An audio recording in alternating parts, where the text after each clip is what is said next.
Okay. All right. Okay, now let me get rid of this background noise that I know is going to happen.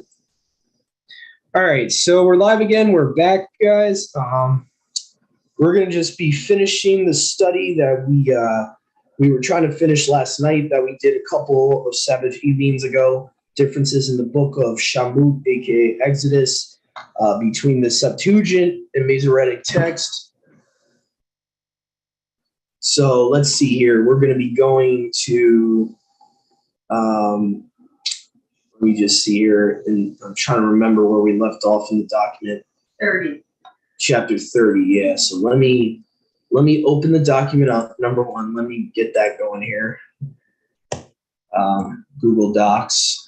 Let's see here.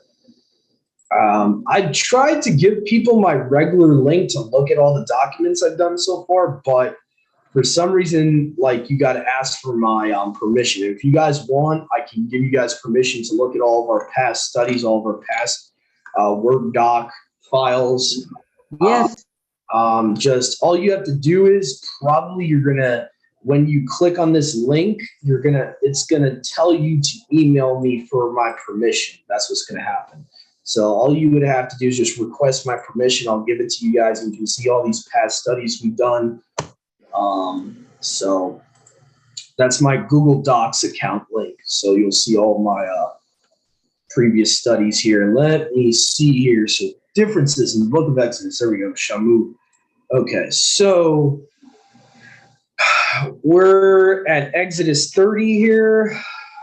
Okay. Yeah, it'd be great if Google Docs was a little quicker here with the refresh rate. Come on, guys. All right, come on. Here we go. All right, so we left off just before Exodus 30. We're going to be doing, no, we actually started Exodus 30. That's right. We did Exodus 30, verse 3 last time, and verse 6. I think verse 12 might have been the one we were at, Exodus 30, 12, when you number. So the Masoretic text, it seems here, lacks, from what I can see here, lacks when you number this phrase. So we're going to look. Oh, no, my bad. It adds, not lacks. It adds when you number. Okay, so Exodus 30, 21, Masoretic text omits whensoever they shall go into the tabernacle witness. That's a pretty big difference there. All right, so we're going to move on here. Masoretic text omits table, the word table in the verse, in Exodus 30, verse 28. Exodus 31, verse 4, Masoretic text omits blue, purple, and scarlet spun. That's really weird. That's very strange. Okay, so in verse 9 of that same chapter, LXX lacks altar of burnt offering. Now, this is something I wanted to check real quick, is why that would not be there. Let me just see if that's something that possibly could have been just added in as redundancy, or what's going on here. Let me just see here. Sometimes the Masoretic text in the same verse will say the same thing twice in a row. So trying to give the benefit of the doubt here that it could have just been something added in. Let's see, Exodus 31, verse 9. 31, verse 9. And the pure candlestick and all its furniture and the laver and its base. Okay, labor and its base. Yeah, so the slaughter place of ascending offering is not mentioned there. You would think that should be mentioned there. So in this instance, I would have to agree with the Masoretic. I don't know why the modern copy of the LXX does not have that phrase there. So yeah, I would definitely have to go with the Masoretic in that instance. So, all right, verse 10 of Exodus 31. Masoretic text adds set apart garments for Aaron. Yeah, this is what I mean by sometimes they're redundant. Doesn't really. Yeah, see, I'll show you guys what I mean here in verse 10. LXX says, and Aaron's robes of ministry and the robes of his sons to minister to me as priests.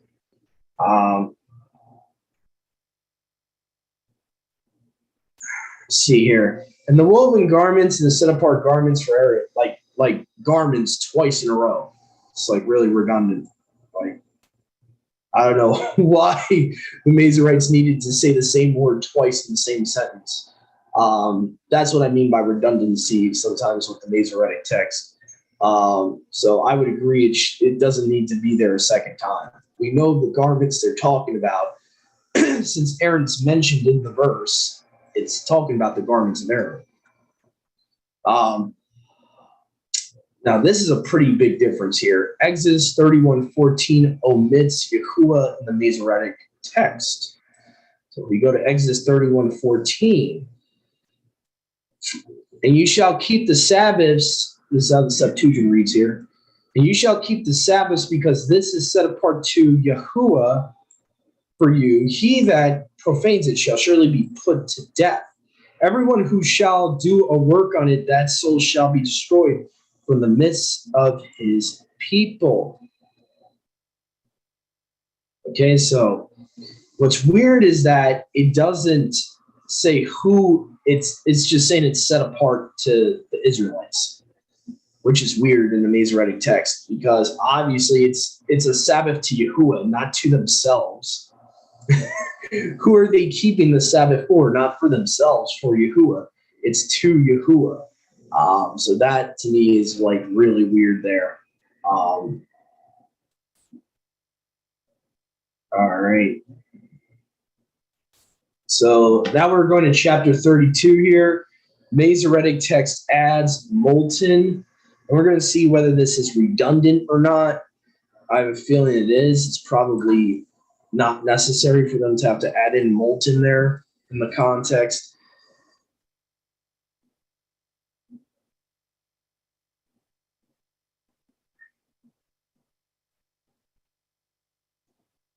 All right. So they have quickly gone out of the way which you commanded. They have made for themselves a calf and worshipped it and sacrificed to it.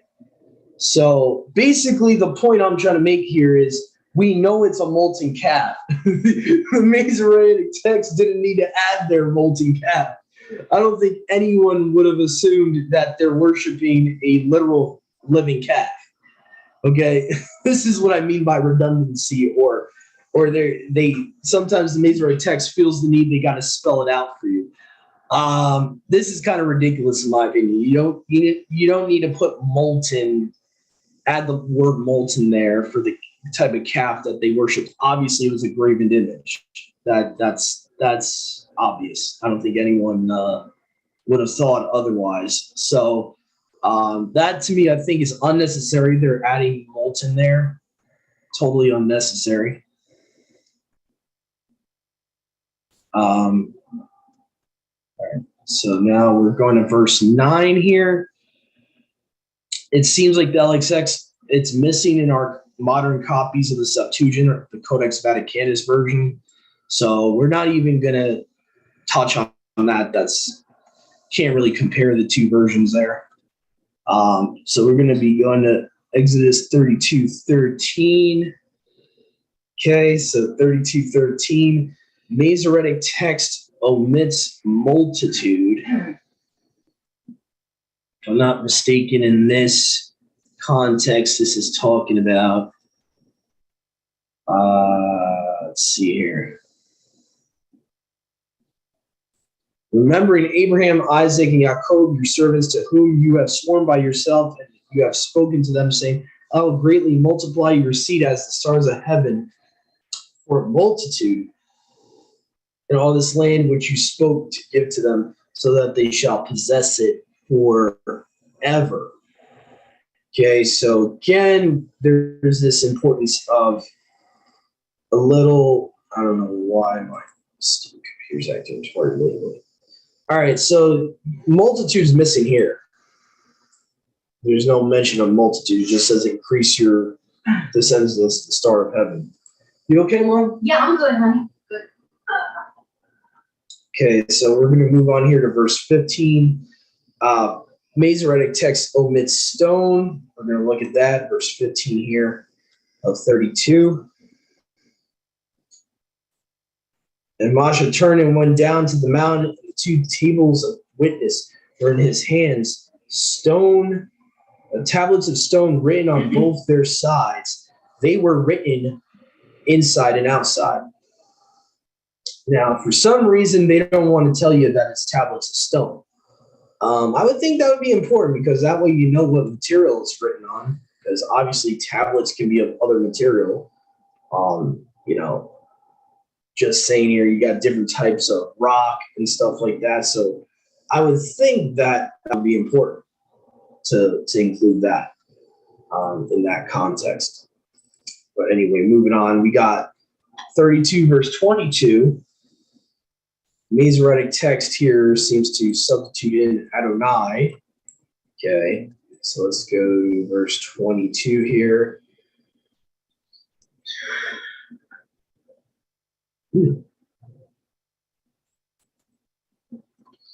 Okay, so Septuagint says, and Aaron said to Moshe, be not angry, master, for you know the impetuosity of this people, or evil of this people.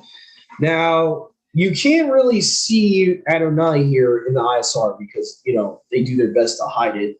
I could understand why, because Adonai obviously is a name for Baal, so I can understand why they do this.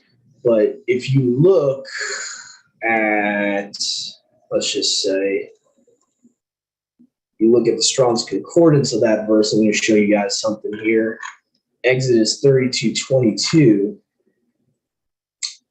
It's very easy to spot in your Masoretic text, Tanakh's, Old Testaments, because what it will do is it will have a lowercase Lord. Especially with the Strongs, you can easily see it. H113, Adon.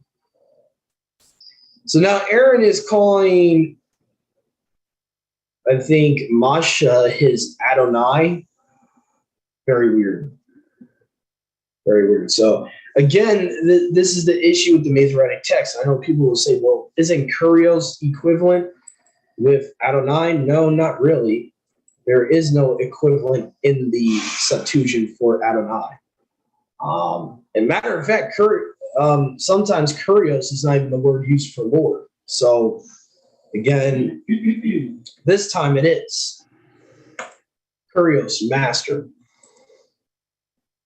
So again, this is the major problem I have, in my opinion, with the Masoretic text. They use a word Adon for master. To me, I don't know, there's something fishy about that. Why they need to use a name of a false mighty one as a general term for master. To me, that's a little weird, in my opinion. So that's another problem with the Masoretic text there. So now we're going to deal with verse 31. This is the last cross-reference of chapter 32 we have, for the most part. Actually, you know what? Why?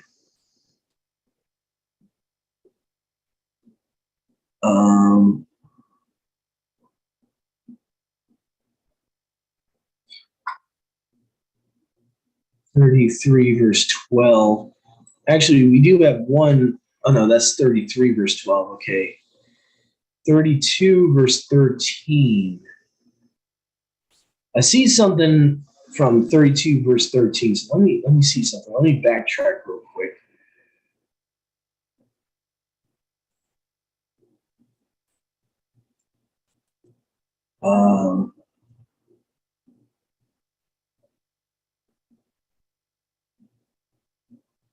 That can't be right.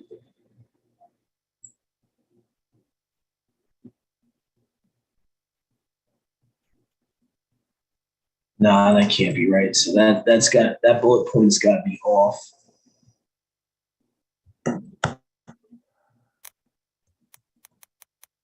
Delete that bullet point. I think that's off there. Okay. All right. So going back to verse 21 here of, I think, chapter 32. My bad, 32 verse 31. Okay, so 32 verse 31. And we're going to see here 32 verse 31. And Moshe returned to Yahuwah and said, I pray, O Yahuwah, or I beseech, O Yahuwah. No mention of this in the Masoretic. It just says, oh, these people. So a little weird to me that that's not mentioned. I pray, O Yahuwah, this people has sinned a great sin. So again, like why they're omitting that phrase, I beseech or I pray, O Yahuwah, I don't understand that. That seems like very pertinent part of the verse there. So we're going to now move on to Exodus 33, verse 2.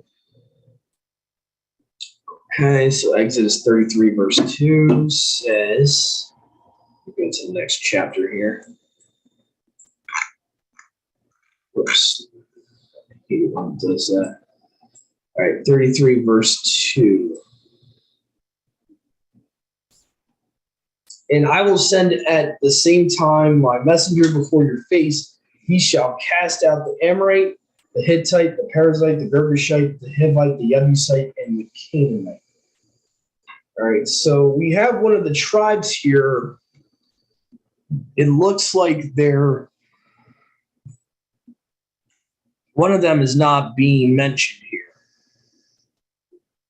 So if we look closely, we got the Amorite, the Hittite, the Perizzite, the Girgashite, for some reason, is not mentioned. Now, again, these guys have not gone into the land yet. They have not killed any of these tribes of giants yet. There is no way that the Girgashites are utterly destroyed at this point. So, and I know someone's going to say, well, from the Masoretic text, the Masoretes' point of view is they would have already been destroyed at that point. But if that's the case, then show me scripture where they're already destroyed at the point of Exodus 33. Show me where that would have happened. I seriously doubt they would have utterly destroyed the Girgashites at that point. So, yeah, that doesn't make any sense to me. That there's no rationalization for that omission there. Okay, so the Masoretic text omits Girgashite from Exodus 33, verse 2. I love Moses when he said, "Remember, these people are yours." Yeah, don't put them on me. Did I give birth to these people? No, I didn't. Do not be putting these people on me. Yeah. So we're going to Exodus 33, verse 5. Exodus 33, verse 5. The LXX said unto Moses, or come up. Okay, so now let's see here if that's pertinent to the verse there, whether that's an omission or addition. Yahuwah said to the children of Yashel, you are a stiff-necked people. Take heed lest I bring on you another plague and destroy you. Now then put off your esteemed apparel and ornaments, and I will show you what I will do to you. So actually that's not an omission, that's a difference. Okay. So yeah, I don't think that was there in the original text. That doesn't make any sense. If he's already talking to all the children of Israel, that would include Moses. So the Masoretic text adding in there said to Moshe, say to the children of Yashel, that's kind of like, I mean, the only difference there is that he's having Moses go to talk to them versus the LXX is saying Yahuwah himself is speaking to all of them, including Moses and Aaron. Like he's not using Moses in that particular time as an intercessor. At that specific time, he's talking to all of them by himself. He doesn't need Moses to be a messenger in that particular instance. So that, I guess that depends on what you believe, whether he would have needed Moshe to be an intercessor at that particular instance in Exodus 33:5.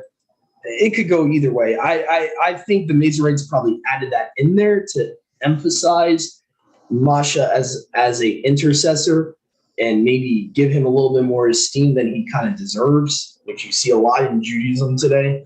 But anyway, let's see here. Exodus 33, verse 8. Masoretic text omits outside the camp going away. Okay, so that seems to be pretty important. Let's look at that. Verse 8. 33, verse 8. And whenever Moshe went into the tabernacle outside the camp, all the people stood, everyone watching by the doors of the tabernacle. And when Moshe departed, they took notice until he entered into the tabernacle. So,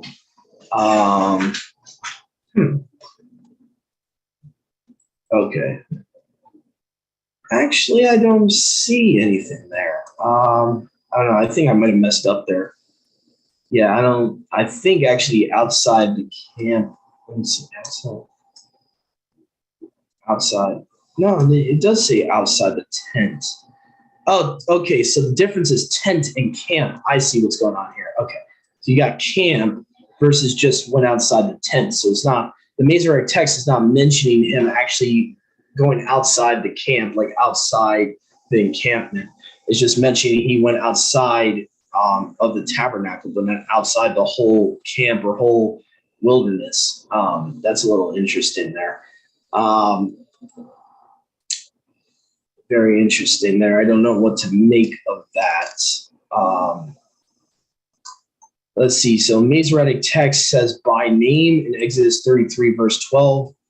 Septuagint says above all. And I'll show you guys why this difference makes, why this little difference, it seems, makes a huge difference in the context. So Exodus 33, 12. The Septuagint reads as, and Moshe said to Yahuwah, lo, you say to me, lead on this people, but you have not showed me whom you will send with me. But you have said to me, I know you above all, and you have favor with me. Now, the reason this is important, it's like Moshe has this special relationship with Yahuwah that only a few men have had, like Enoch. Enoch, you could put in this category that Yahuwah knew him above all. Versus you've known me by name, which I guess you could say is the same thing, but in the English, it definitely rings more powerful when you have the words above all rather than by name. Because even if you're talking about the character, a name meaning someone's character or personality, okay, all Moshe is really saying there in the Masoretic is, you know my character, you know who I am. The Septuagint is saying, you know me more than anyone else. So to me, the Septuagint is a lot stronger in verse 12 of Exodus 33. So yeah, that's a pretty big difference in my opinion. So we're going to go to verse 13 here. Masoretic text has presence. Septuagint has I myself. Now, the reason why this is important is because in the rabbinical tradition, they don't believe that Yahuwah could dwell with us, that he had to send his, esteem or presence to be with us, that he himself could not dwell with us. And I think this is a Jewish tradition that really is unbiblical because Yahuwah all the time left his throne to come to earth. He physically left his throne and still had a version of himself on his throne while he's down here.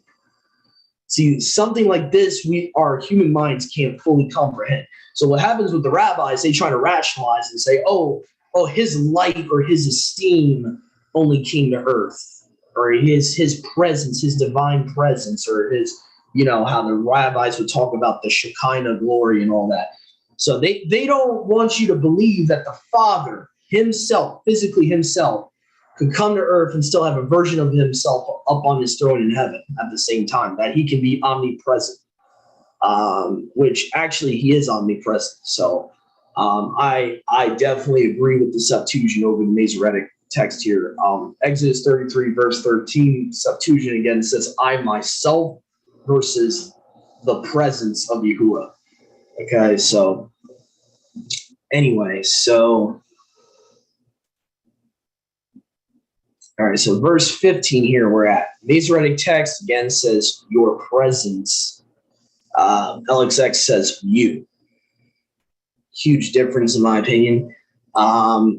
Exodus 33:16, LXX lacks, so shall we be separated. So let me see what that's talking about there in that context. Exodus 33:16.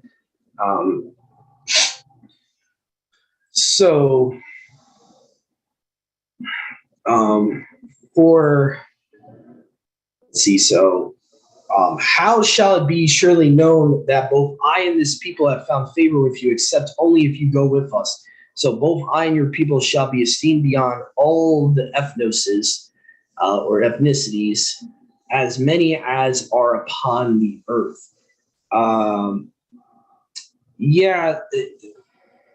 Like, again, shall we be distinguished or separated? It's kind of like what I would call a redundancy. Why?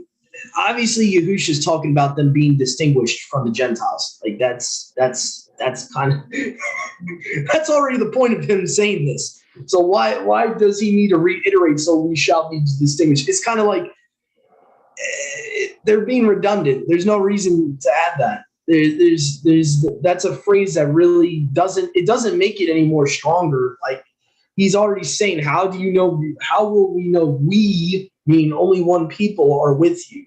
So, like, to me, sometimes the Masoretic text will add phrases in the text that are not there originally just to reiterate something that doesn't need to be restated. If you catch what I'm saying. So sometimes the Masoretes will waste time in adding stuff that's not there in the text just to reiterate something, or they feel something needs to be reiterated, which Yahuwah never had to reiterate. So anyway, verse 17 of Exodus 33. Again, by name, the Masoretic text has Septuagint says above all, meaning Yahuwah has known him above everyone else. Yahuwah has a special relationship with Masha. So I don't think there's no expounding needed there. Verse 18, LXX lacks, I beseech you. So this time the LXX lacks it. Masoretic text adds Yahuwah in Exodus 34, verse 6. So now we're in chapter 34. Okay, I'll show you this. This is kind of weird the way it's worded. It's not really a necessity there, but it adds Yahuwah's name a second time, like, and it makes it really redundant. In Exodus 34, verse 6, I'll show you what I'm talking about.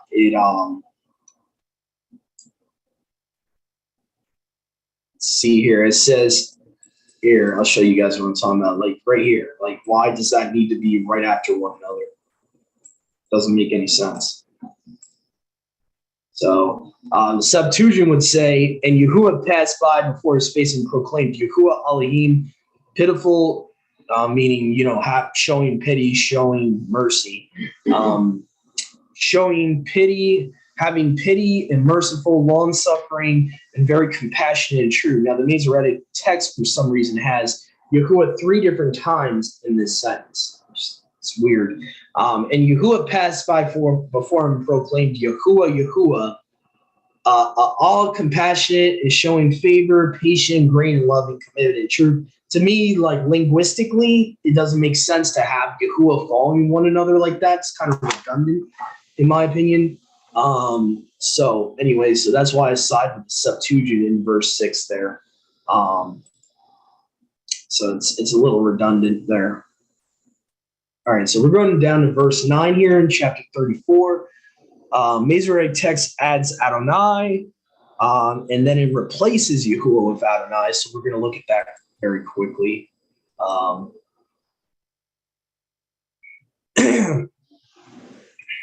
Okay, so it's right here. This is how the LXX reads and said, if I found favor before you, let my master go with us. Or actually, I forgot about this. Sometimes these translators put my there when my's not in the Greek.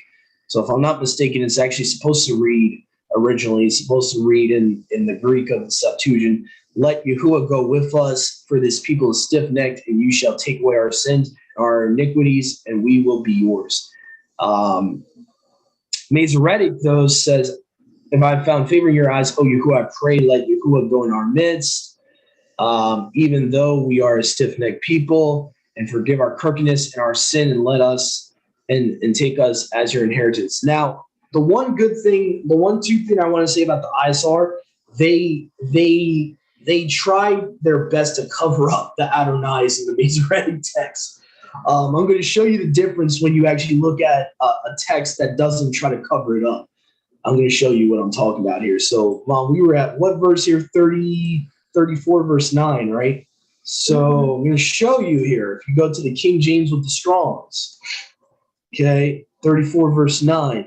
I do commend them to at least try to, cover up this stupid Masoretic tradition of Adonai here, but to be honest here, Yahuwah is not in the verse from what I remember here. Yeah. In the Masoretic text. He says, and see if I have found favor in your sight, O Adonai, H136. That's why it's a lowercase Lord there. Let my Adonai or Adon, H136 again. I pray you go among us, for it is a stiff-necked people, and pardon our lawlessnesses and our sin, and take us for your inheritance. So the problem here is in the Masoretic text, they substitute the Tetragrammaton for Adonai like twice, pretty much, or at least once. Possibly it's one substitution plus an addition of another Adonai. If you look at the Greek of the Septuagint, see how the ABP plus has it all capitalized here? Yeah. And he said, if I have found favor before you, let go Yahuwah with us, the stiff-necked people, for you shall remove our sins and our lawless deeds, and we will be yours. So it's supposed to be Yahuwah there. That's why the translator, the ABP plus, has all caps right here. Okay? So obviously, the Masoretes are substituting Yahuwah Adonai and then adding an Adonai in this verse there. So just to clarify what's going on here. So yeah. Exodus 34, verse 10. LXX has Yahuwah. Masoretic text has it omitted. So going back to same chapter, verse 10 here, in chapter 34. Okay, so here's where it doesn't have it, right here. So the LXX would read as follows. And Yahuwah said to Moshe, behold, I establish a covenant for you in the presence of all your people. I will do esteemed things which have not been done in all the earth, or in any ethnos or nation. And all people among you whom you are shall see the works of Yahuwah, that they are wonderful,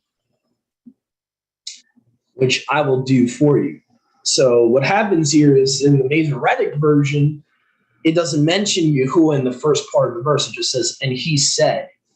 So he said instead of Yahuwah. And then obviously you have the works of Yahuwah in the latter part of the verse. So Yahuwah is actually, it seems like Yahuwah is actually substituted with he. So let me just fix that really quick. So it's actually Masoretic text has he. Okay, just wanted to fix that. Okay, so, and supposedly in the Masoretic text too, wanted to mention about verse 10. Supposedly the Hebrew for it is terrible or dreadful for the type of works that Yahuwah will do. So that kind of changes his character a little bit versus the Septuagint saying wonderful or marvelous. So a little weird there. Probably the Masoretes believed in like a demiurge type of creator, most likely. It's very possible. Very at least dualistic. From most people I've seen, these rabbis on YouTube, they definitely believe in a false interpretation of the Father and this weird dualistic, bad and evil combined type of creator. I mean, good and evil combined. But anyway, Exodus 34, verse 11, Masoretic omits Girgashite. So again, we have the problem with one of the tribes of the Nephilim being omitted for no reason at all. And again, guys, historically, none of these tribes would have been destroyed yet. This is only Exodus 34. There's no way. So unless someone can show me historical evidence, otherwise, I'm going with the Septuagint on that. Girgashites should still be alive at this point. Chronologically, they would have not been destroyed at this point. So verse 13, Masoretic text omits burn with fire, which is very interesting. So let's go to that real quick. Verse 13, burn with fire. Okay. Yeah, very interesting, because this is one of the commands Yahuwah gives when they're going to the land, dispossessing these ites, and they're supposed to be destroying their altars, their graven images, and all that, right? Why wouldn't you shall burn them with fire? Wouldn't that originally be in the verse? These are the commands that Yahuwah is giving them about what to do with these pagan altars and everything, and these shrines. Pretty sure you're supposed to be burning them with fire. So the fact that the Masoretes leave that phrase out of verse 13 is a little weird to me. I don't know, maybe I got to look into some rabbinical traditions why they would leave that out. But anyway, because we see in other places later on in the Torah, Yahuwah says multiple times about graven images, like these molten gods, to burn them with fire, and all that. So anyway, Exodus 34, verse 14, Masoretic text omits Elohim. LXX, I find it interesting in verse 20 of the same chapter. LXX says pay a price. Masoretic text says break its neck. Very weird. This is talking about the redeeming of the firstborn, just to give a refresher to those. The context of this is about what you're supposed to do with the unclean animal, a donkey. If it's not redeemed, you're to pay a price for that donkey, not break its neck and kill it if you can't redeem it, or if you choose not to redeem it. Because obviously you can't sacrifice a unclean animal to Yahuwah, so that's why you would redeem a donkey. Just FYI. I see something odd in verse 14 here. Mm-hmm. I never noticed this before, and it might not be a problem, but I think it's a little odd. It says, do not worship any other mighty ones, for Yahuwah, whose name is jealous. Yeah. I've never seen it put like that. Yeah. I've never heard him say his name is jealous. Well, yeah, name in that context would be character, personality. Okay. When you look into the Hebrew and Greek mom of a name, it's not just a proper name. It means who he is. I see. He's jealous. And that possibly could confuse you also, because like I said, Elohim is supposed to come after that word. So it's actually supposed to say, for you shall not worship strange mighty ones, for Yahuwah Elohim, a jealous name or jealous character, is a jealous Elohim. So that's the context. So again, I think also, Mom, is the problem is the Masoretic text words it weirdly. Yeah. Taking away Allah makes it sound weird. And that's the problem when you omit things that Yahuwah commands us not to take away from his word. What happens? So Exodus 34, verse 22, LXX says middle, Masoretic text says end. And I wonder if this has to do with the encampments here that we were reading about earlier. I just want to take a quick glance here before we go to chapter 35. Yeah, this definitely has to do with the Feast of Booths and all that. And you shall keep to me the Feast of Weeks, the beginning of the wheat harvest, and the Feast of Ingathering in the middle of the year. So this could be a calendar issue. And I would obviously take, the Septuagint over the Masoretic text, especially when it has to do with things in the calendar. So the middle of the year is not referring to what we just celebrated. Shavuot is the beginning of the wheat harvest. We already did that. The one that's talking about the middle of the year is Sukkot, Feast of Booths, and it would be the middle of the year. It's not the end of the year. Yeah. If you're at the end of the year, just to keep it in context here, what his calendar is, not the Gregorian calendar. Right. If you kept tabernacles at the end of the year, you would be keeping it in March, just FYI. Big problem. So, number one, if you keep it at the end of his calendar year, you're also keeping tabernacles after trumpets, after atonement and all that, which obviously tabernacles comes chronologically before atonement and trumpets, obviously. So the Masoretic text changing that and making it the turn of the year, that causes some problems there with the calendar, I'll tell you right now. I don't think anyone has ever interpreted it that way, but you could get the idea, turn of the year, that it's the end of the year, that's a huge problem. So I don't know. That to me is a major error there, in my opinion. So Exodus 34 verse 23, Masoretic text again adds Adonai. So how many Adonais we found so far? 4 or 5 being added in, 5 different times. All right. LXX has lamb. Masoretic text has goats. Interesting. Just a little interesting tidbit there for Exodus 34, verse 26. Septuagint has lamb, Masoretic text has goats. I don't think it makes a major difference, but it is a subtle difference. Sometimes the Masoretic will have goat, and the Septuagint will have lamb. Yeah, you shall not boil a lamb in its mother's milk. I mean, generally speaking, you could go either way with this, that it's correct, because either way, you don't boil a baby animal in its own mother's milk. That's the point of the command. So I really don't know which one is more correct here. So anyway, that's a whole nother topic, but which one would be more correct in that context. Masoretic text in verse 3 of chapter 35 omits Yahuwah, so again, the tetragrammaton's omitted again, where you won't even find like capital Lord, all caps Lord in that verse. It'll just be gone, just omitted from the text. And then you have verse 5, Masoretic text has offering, Septuagint has first fruits.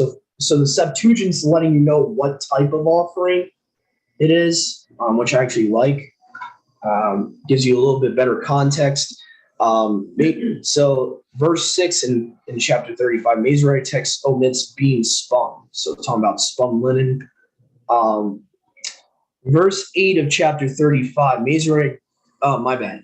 LXX lacks verse 8. So again, we can't really compare there. The Codex Vaticanus modern copy, of the Septuagint has that verse omitted for some weird reason. LXX has sardius stone. Masoretic text has onyx stone. Obviously, those two completely different stones. And also, the Masoretic text omits full-length robe. Again, we talked about that last night. The other times, it omits that in the Masoretic text in the book of Exodus. Exodus 35, verse 11, LXX lacks his tent. Now, I do want to look at this and see the significance of this omission here. Verse 11 of chapter 35. So 35, verse 11. Okay, so we're going to go there real quick. And the tabernacle and the cords and the coverings and the rings and the bars and the posts. Okay, so yeah, it seems like its tent is kind of like a redundancy, because isn't a tabernacle a tent? It's kind of like to have tent after the word tabernacle. It's kind of redundant, in my opinion. I don't think Yahuwah would have really originally spoken it that way. The tabernacle, its tent and its covering. I don't think he would be reiterating what he just said, right after one another. That to me is a little redundant, in my opinion. So yeah, I seriously doubt that was there in the original text. So I would say that's actually an addition. I would change that to addition. Just the context of that verse.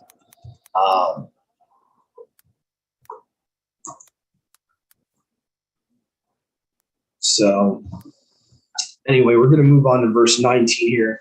Masoretic text omits and the anointing oil and the compound incense. That seems to be a pretty big deal. You're talking about the vessels that are in the tabernacle and eventually are put in the temple that Solomon builds. That's pretty important to include. Talking about the commands concerning the anointing oil and compound incense. So this case, the Septuagint lacks Yahuwah, which is very seldom. Very seldom do I see that where Yahuwah is missing there. Very seldom. So we're going to move on to verse 27 here. Septuagint has emerald. Masoretic text, the word there in the Hebrew could either mean onyx or beryl stone, and that's another problem is they don't even know which stone that it could be referring to, which is weird again. Let's see here. So Exodus 35:30, Masoretic text has a tetragrammaton. LXX uses the Greek word for Elohim, theos, in that verse. So that's the major difference there. Verse 35 in the same chapter, LXX lacks blue or purple, which again is weird because that rarely ever happens. Exodus 36 verse 2, LXX has Elohim, Masoretic text has Yahuwah. All right, so going to verse 8 here. LXX lacks fine twined linen and blue and purple and scarlet with cherubims of cunning work made he them. Okay. Exodus 36:10-33 is omitted from the modern copy of our LXX today, which is known as the Codex Vaticanus. That's where Breton got his version of the Septuagint he translated into English would be the Codex Vaticanus. So those verses are not there. I can't really compare them to Masoretic. So we'll jump down to verse 36 here. Chapter 36, verse 36, LXX lacks placed. Verse 37 of that chapter, Masoretic text omits spun. So talking about the spun, red, fine linen, and all that. Chapter 37, verse 4. Masoretic text, oh my bad, not Masoretic. The Septuagint has that verse is omitted again. Exodus 37, verse 11. The LXX lacks and made thereunto a crown of gold round about. So interesting, that's left out there. So the Masoretic omits offer drink offerings in Exodus 37:16. Let me see the importance of that one. Exodus 37:16. Okay, go to 37:16.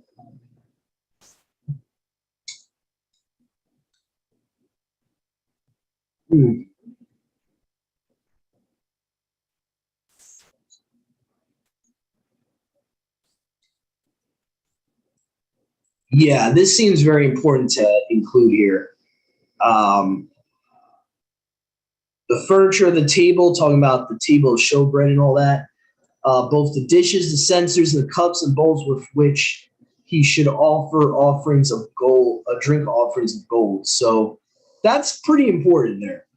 That's talking about what vessels he uses to pour out the wine of the drink offering. So to not have that listed in verse 16 there, that's a little weird. That's like, so you don't even get the purpose why he's talking about the cups and the bowls and all that. So that's a pretty big difference there in Exodus 37, verse 16.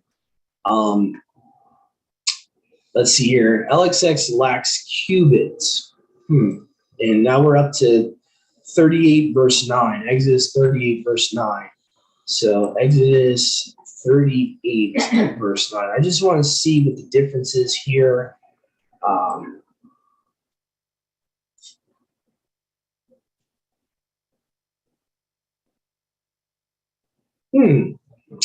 Okay, so they made the court toward the south, the curtains of the courts of fine linen twined 100 every way.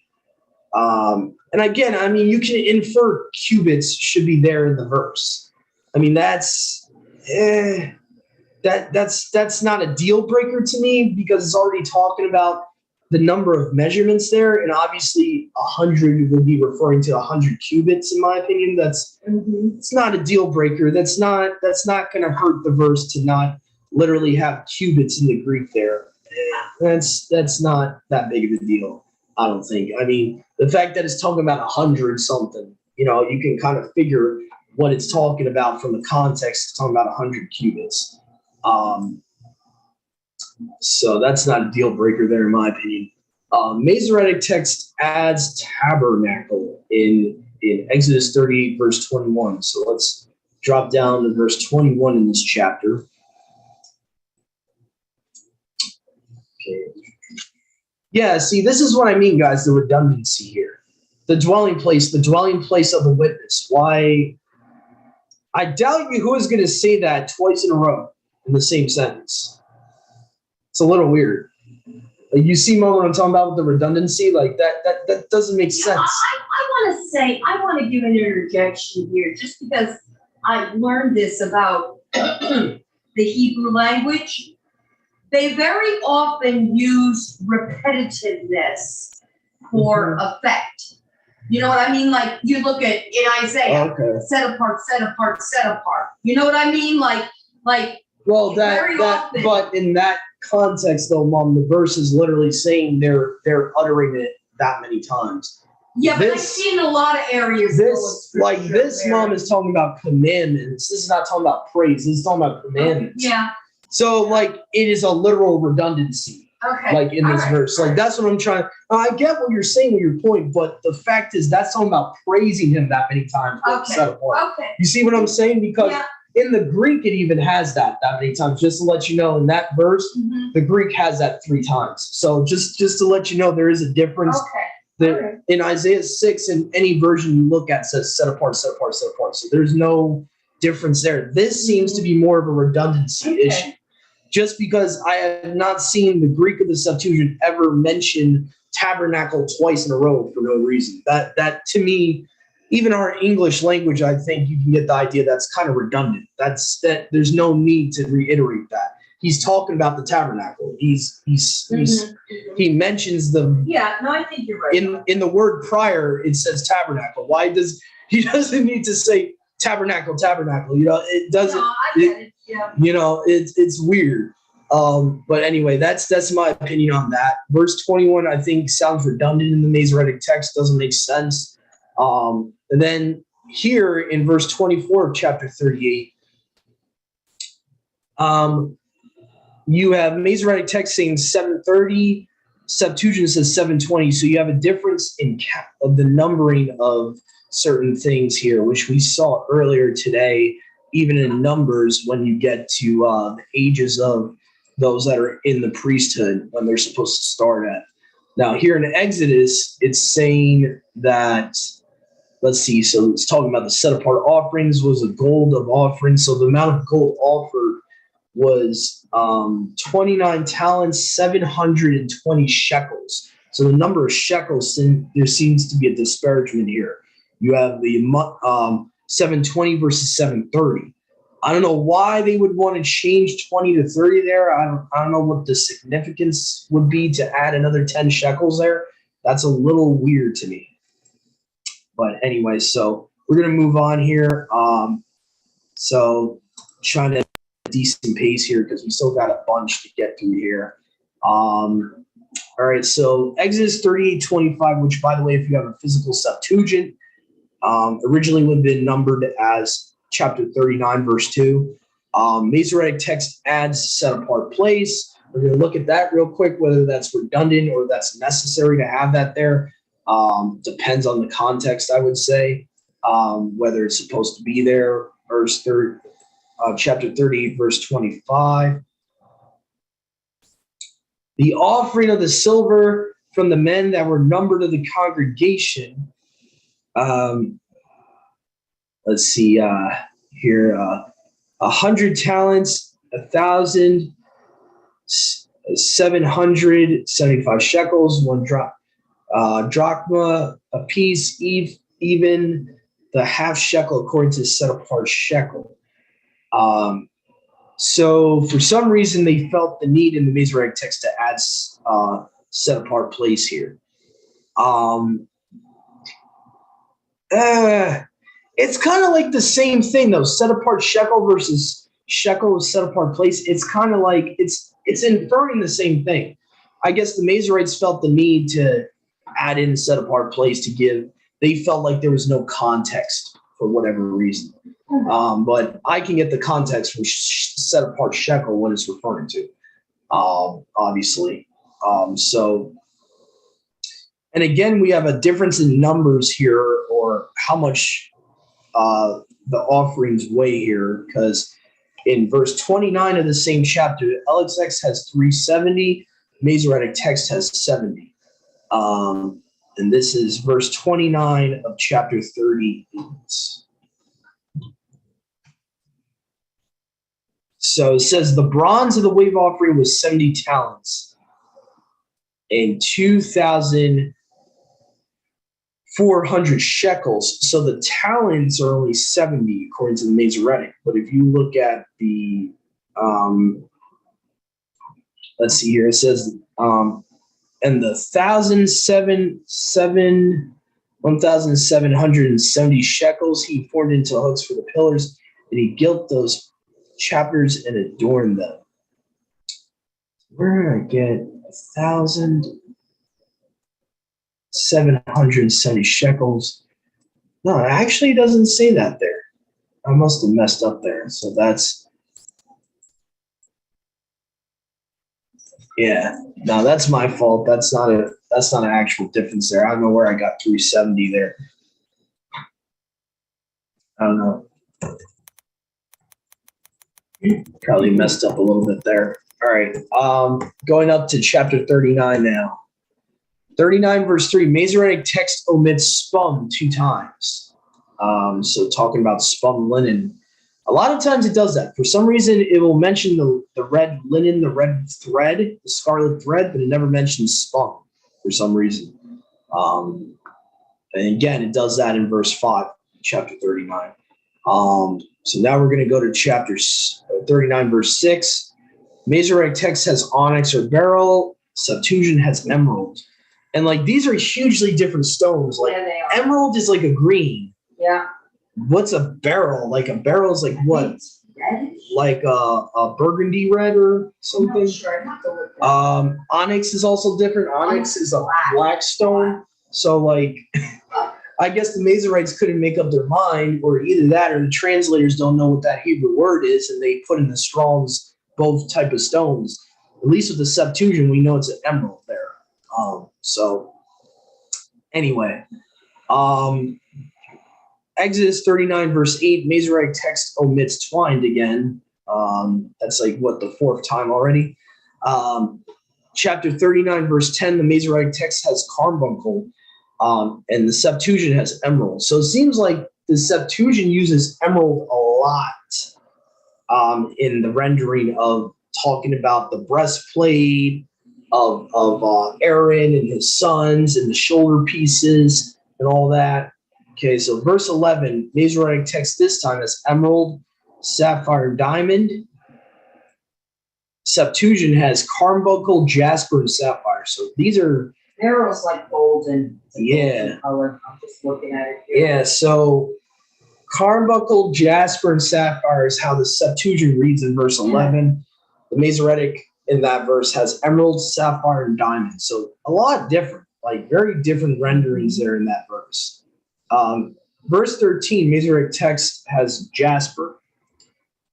Septuagint of that same verse has chrysolite. So these are like hugely different stones. Yeah. What would be interesting for me, and you know, this sounds facetious, but I'd be interested to see the exact stones that's on Gadriel's chest plate in Ezekiel 28 and try to see if any of them match the way the Masoretic text is rendering these verses. I would just be curious to see if, because we know that he had certain stones when it switches and talks to Satan himself, and Ezekiel 28 says, you had the jasper, this stone, and that stone was your covering and all that. So I'd be kind of interesting to see which version of Exodus 39 matches the stones that are on his breastplate. I'm just kind of curious. But anyway, Exodus 39, verse 17, Masoretic text omits "and the two plates into the two couplings." Very weird, because that's a pretty specific type of instruction there. Very weird. So Exodus 39, verse 24, Masoretic text omits "spawn" again, and then again in verse 29 of the same chapter. So now we're up to verse 31. Masoretic text omits "above." And if I'm not mistaken, this has to do with above the cherubim. I think this is talking about the mercy seat. Let me just double check here, because I think this is an important difference here. Yeah. And they made of it bases of the door of the tabernacle of witness, and the bases of the court roundabout, bases of the gate of the court, and the pins of the tabernacle, and the pins of the court roundabout, and the brazen appendage of the altar, and all the vessels of the altar, and all the instruments of the tabernacle of witness. Whoops. I'm at the wrong chapter here. That's why. I'm like, why am I not seeing it? Okay. Whoops. My bad. All right. And they put it on a border of blue so that it should be on the mitre above. Oh, yeah, that is important. That's talking about the crown. Or no, that would be the turban. The mitre would be a turban. Let me correct myself. The mitre is a turban. So you got a turban that the priest would wear. And then in the middle of the turban, you have like that golden piece. So above. And actually, you know what? I got to correct myself. It does say above on the turban. So the ISR does have it there. So that seems to be a mistake I had there. So both of them seem to have that in that verse. So we're at Exodus 39, verse 32.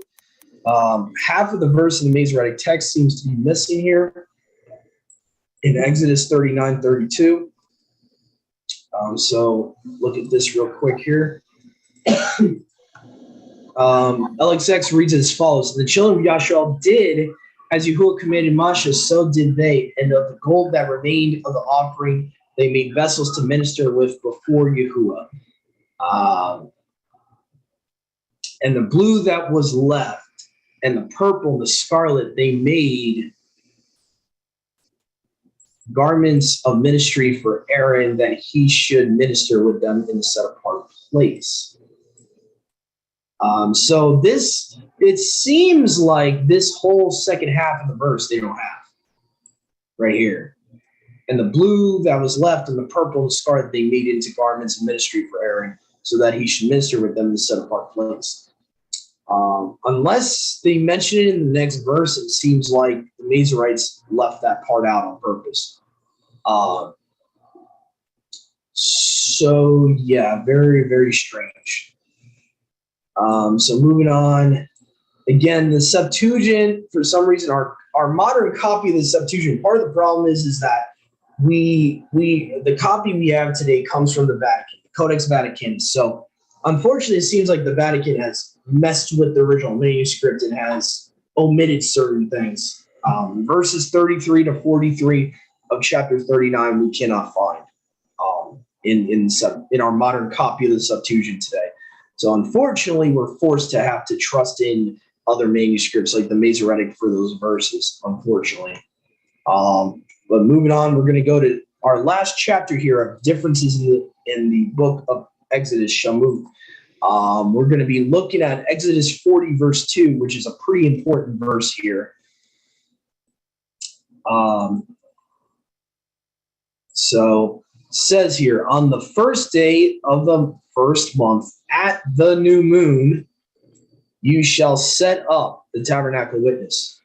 And I noticed too, like, not trying to attack anyone's beliefs, but I noticed with the solar calendar people, they'll never look at the Septuagint. Never. Because what they'll say is, oh, well, see, the word Kodesh is there. Kodesh just means month. Okay, but the Septuagint says at the new moon. So the Septuagint is calling the Kodesh the Numenium. So it really doesn't matter. Like with the Septuagint, you can't make that argument. So the Masoretic text decides to take out the word for new moon for whatever reason. Probably because around the time of the rabbinical period, you had other calendars going around. I wouldn't be surprised if these Masoretes were probably, similar to the people at Qumran. So I wouldn't be surprised if they would take that out on purpose. So anyway, because I know certain people make that argument. Oh, it doesn't say new moon, it just says the month, Kodesh. But anyway, Septuagint has both words there, just FYI, for month and new moon. So just by the way. All right, Exodus 40, verse 17, same thing happens. The Masoretic text leaves out new moon when it's talking about what starts the month, okay, what starts the new month, okay. Exodus 40, verse 17 in LXX says, and it came to pass in the first month in the second year after they're going out of Egypt at the new moon that the tabernacle was set up. So again, you have at the new moon is how you figure out what is the next month or what is the first day of the new month, the new moon. Okay. So it seems like there's italics for new moon here, or at least moon here in ISR both times, it seems like. So yeah, that's the main difference there, is that moon or new moon is not actually there in the Masoretic, but it is there in the Septuagint, in the Greek. So anyway, so we have Exodus 40, verse 30. Masoretic text omits when they went into the tabernacle witness or whensoever they should advance to the altar to do service. They washed at it as Yahuwah commanded Moshe. This is pretty important because this is talking about the purification of the Levites, if I'm not mistaken. This is talking about advancing to the altar, what they need to do. They need to cleanse themselves. Little weird that the Masoretic text is leaving that out in verse 30. That's a little weird. Septuagint, it seems for some reason, our modern copy of the Septuagint is lacking the Tetragrammaton in verse 38. It lacks Yahuwah. So this is our last one here. I just want to double check that that's the case, because sometimes translators don't carry over every Greek word here. So let me just make a double check here. Hold on, there is no 40 verse 8. Wonder where I'm getting that from. Let me just double check and make sure I'm on the right chapter. Oh no, hold on. Exodus, I don't know why it keeps doing that. 40 verse 38. Talks about the clouds there, but let me see here. So the cloud of Yahuwah. Now if we go to, I want to just make sure here, guys, because sometimes Brenton screws up and doesn't carry over certain Greek words. So I want to make sure that, so there is no kurios here in the Greek. So Yahuwah is not here in verse 38 for some weird reason. I guess the counter argument, like to play devil's advocate, is that it's already talking about the cloud in the verse. So you could kind of say the cloud, it's Yahuwah's cloud, the pillar of cloud. Mm-hmm. You could just assume that it's referring to Yahuwah there. But I do like that the Masoretic text actually has Yahuwah in that verse, Yahuwah's name there. So I would definitely, in that particular instance, isolated instance, I would have to go with the Masoretic text. It's very possible, like I said, the Vatican, in around 3rd century AD, 300 AD, they got their hands on the original Septuagint. They translated it into Latin. It became known as the Codex Vaticanus, was the Latin copy or translation of the original Septuagint.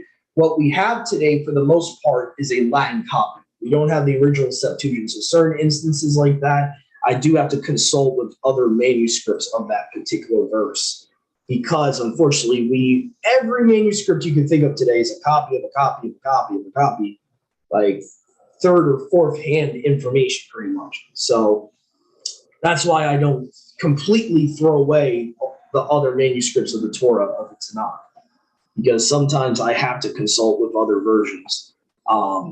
So anyway, so hopefully this study was a baraka to all those that heard it. Hopefully you guys got encouraged to actually start testing these multiple versions of the Tanakh, of the Old Testament. And just hopefully this message is a reminder that we cannot stay complacent just because we're used to one version or one Bible or one translation. Don't get used to that and think, that's it. That's all I need is one translation. That obviously you can see here multiple instances that really overall the Tanakh, our modern translations today is not the most reliable as far as manuscript goes.